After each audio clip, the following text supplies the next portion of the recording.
satu garis seperti ini, tidak ada yang menyembul di tengah. Jangan digosek-gosekkan seperti ini.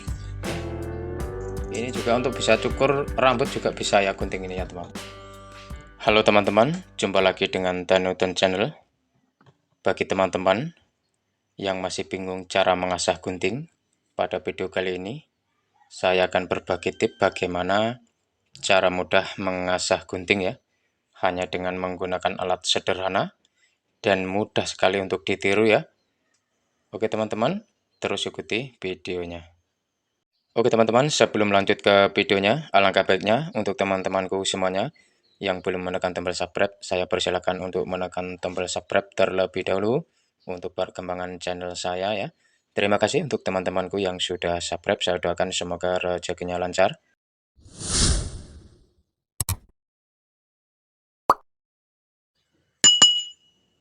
Ketajaman gunting itu ya teman-teman, tergantung bagaimana cara kita mengasahnya ya teman-teman.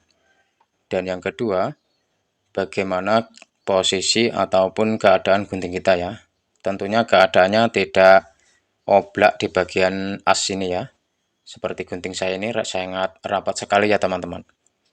Sekiranya gunting kita ini oblak seperti ini, misalnya ini sangat kocak sekali, cukup kita kencangkan di bagian asnya sini ya teman-teman. Bisa kita pukul atau misalnya memakai baut bisa kita kencangkan bautnya saja. Intinya yang penting gunting kita tidak oblak ya gunting kita ya. Oke teman-teman, yang kedua, jangan sampai mengasah di bagian yang sini ya teman-teman. Oke, saya beri tanda ya. Jangan sampai diasah yang bagian sini ya. Ataupun juga di bagian yang dalam sininya. Karena jika kita asah di bagian yang sini, maka keadaan gunting kita akan semakin aus dan menyebabkan kelonggaran ketika dijepit seperti ini ya.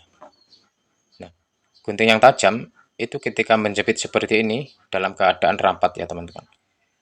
Ketika gunting kita oblak ataupun aus di bagian yang sininya ya, karena kita asah, maka gunting kita akan tidak tajam.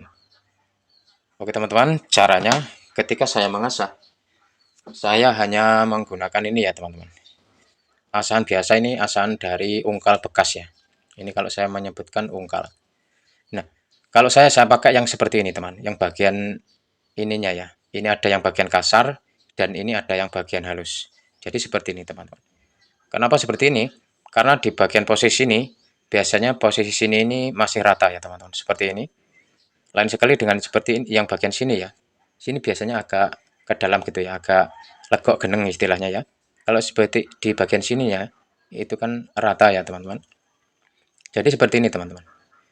Di sini ada bagian yang kasar teman-teman. Kemudian yang ini halus. Jadi ketika kita mengasah seperti ini, ketika dia akan mengenai yang kasar, langsung dia akan terkena yang halus. Jadi posisi gunting kita seperti di amplas ya teman-teman.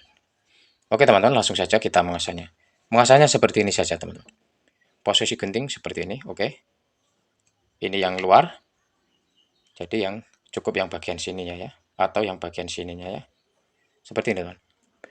Caranya seperti ini teman. Langsung saja ditarik seperti ini. Red gini aja. Red begini. Lakukan sampai gunting kita ini benar-benar rata. Istilahnya begini teman-teman. Gunting kita itu dikatakan rata seperti ini teman-teman. Nah, jika searah satu garis seperti ini, tidak ada yang menyembul di tengah.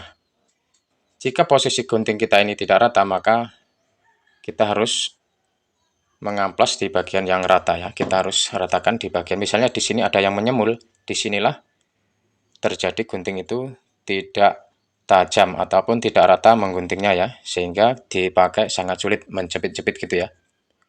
Ketika gunting kita sudah rata seperti ini, maka gunting kita akan enak dipakainya ya. Langsung saja kita praktekkan seperti ini teman-teman. Cukup ditarik mundur seperti ini, atau kalau mau ke depan seperti ini teman-teman, atau ke depan seperti ini. Nah, ketika mengenai yang kasar sini, kemudian langsung kan kena yang halus ini, seperti ini teman-teman. Dan posisi pengasahan ini harus yang rata ya teman-teman. Makanya saya mengambil yang bagian ujung sini ya, bukan yang bagian sini. Karena kalau bagian yang kita asahkan rata, maka akan terjadi sentral yang sangat rata juga ya. Oke, seperti ini teman-teman. Atau bisa juga mundur seperti ini. Kemudian kita balik lagi yang ini ya. Oke, kita seperti ini saja.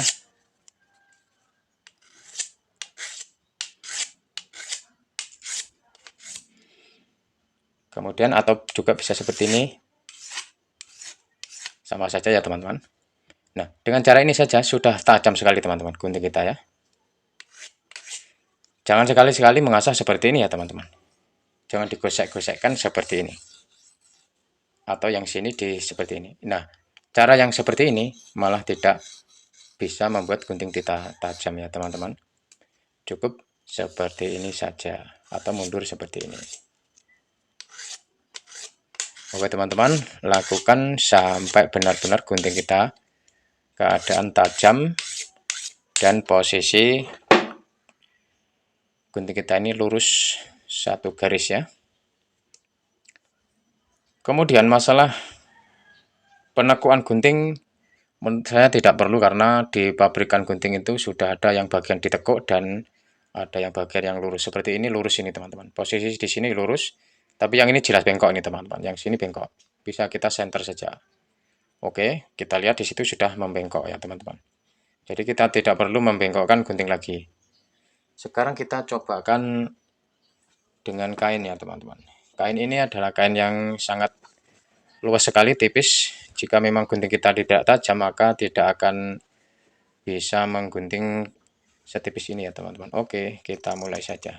Sangat tajam sekali teman-teman. Sangat keras sekali ya teman-teman jika dipakai.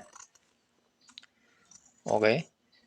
Ini juga untuk bisa cukur rambut juga bisa ya gunting ini ya teman-teman, karena sangat tajam sekali. Bagaimana cara membuat gunting tajam? Sangat mudah sekali teman-teman. Silahkan dipraktekkan sendiri. Bagaimana cara menajamkan gunting dengan mudah ya teman-teman. Hanya dengan menggunakan ungkal saja. Oke teman-teman, terima kasih sudah menonton. Jangan lupa untuk subscribe, like, dan komentarnya.